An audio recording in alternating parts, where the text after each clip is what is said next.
Teboho Kobedi, known as DiTeboho, has cultivated his passion for music and honed his skills as a pianist, composer, vocalist, arranger and music educator.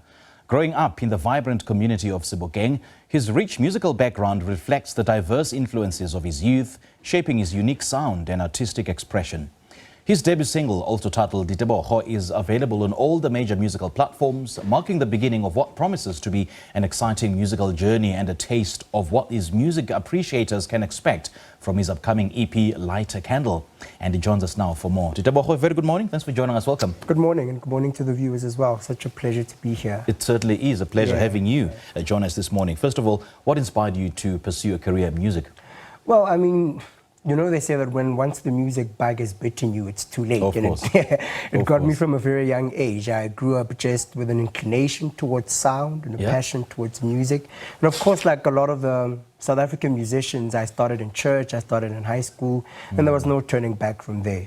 But basically the soundscapes of our country, gospel music, kwaito music, all the local influences, that's what inspired me to go into music. And just how influential was your upbringing in Sebokeng, have towards your musical choices?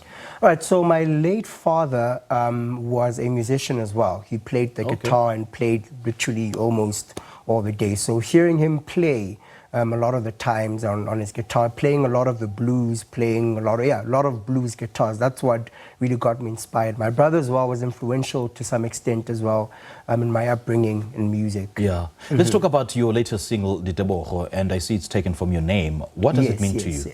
Yeah, it's just about gratitude. So my name Teboho means gratitude, and when we add the DI, we're sort of making it plural, as in like we bring in gratitude or we're bringing thanksgiving. So it's just about gratitude, firstly for the music, for the people that have influenced me, for my upbringing. It's an ode to the people who have been in my life. It's an ode of gratitude to them. Yeah. And I see you wear so many hats. And as a multi-talented musician, how do you balance your roles of being a pianist, a composer, and an educator? Well, I mean, I don't necessarily see it as many hats, more as just various facets of my expression, right? So, for instance, well, first and foremost, I am a pianist, but being a producer, being an arranger, and being a teacher is just various expression of the music, various expressions rather of the music. And speaking of various facets of your expression, what is it that you are expressing through your music? Firstly, gratitude. As you mentioned, that one of the EPs that I've released is called Light a Candle.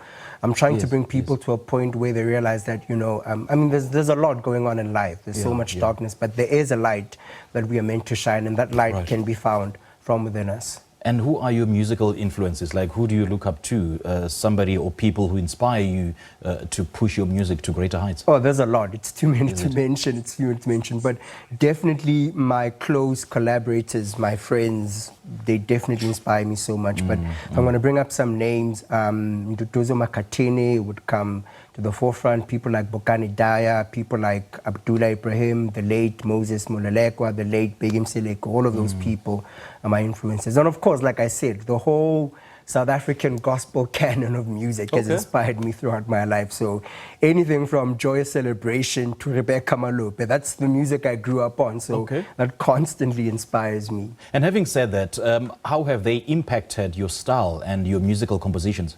All right, so you'll find that a lot of my music is influenced by gospel, right? So I did a jazz degree a few years ago, and the funny thing is that when I played jazz, a lot of the people would say you sound like a gospel player, because the gospel influence has been so impactful in my life that I can't separate from it. So a lot of the times you'll hear voices, you'll hear harmony, you'll hear all those rhythmic elements of South African gospel music, pretty much. But have you worked on a gospel song? Not as yet, not as yet, but I'm hoping that in 2025, something of a gospel nature, something of a church nature will come through. Okay, and I'm quite curious to know how we'll be able to blend that into your current format of music. Is it going to be in what genre? So I guess as far as genres is concerned, we'd call it jazz. Okay. But also, I do believe that genres tend to bleed into each other. I mean, like if we're going to look at jazz, for instance, there's already so many influences within it. There's blues, there's American gospel. So we can call it jazz, quote unquote, but there's so much in it that has bled into it. So there's influences of kwaito music, there's influences of hip-hop music. Yeah, yeah. And what I like about the different genres is the flexibility to blend any genre. You know, like you can blend jazz with kwaito, jazz with house music, jazz with amapiano. And it's so brilliant. Have you also looked into that, blending the different musical influences into your craft? Yes, yes, yes. So one of the projects I'm working on is a trio with two of my friends. It's called Invocation, and that's basically the idea of it. Now we're taking jazz music, we're trying to put it into a more electronic context, a more lo-fi, more hip-hop context. So yeah, definitely. What has been your most, I would say, memorable collaboration so far, and why? Woof. There's too many, man. There's too many. I'm just trying to think from the top of my head. A few years ago, about 2 years ago, I got to work with Ram Gold when he was in the country. This was about 2 years ago. He did 2 shows, and I was and I was on keyboards for that show. So I think to date that might be one of the most memorable collaborations I've had. And can you tell us about the themes and the concepts that you normally explore in your music? What is it that you sing about or express yourself about? All right. So one of the concepts, one of the themes, in fact, it's going to be one of the titles for the upcoming EP. It's called Inner Gaze, right? And the whole idea is that, you know, a lot of the times, you know, we try to change our communities, we try to change our provinces, we try to change, but it has to start from within. And so it's about looking inward and allowing that light to shine so that it can impact everyone around you. That would be one of the main themes. All right, Teboho.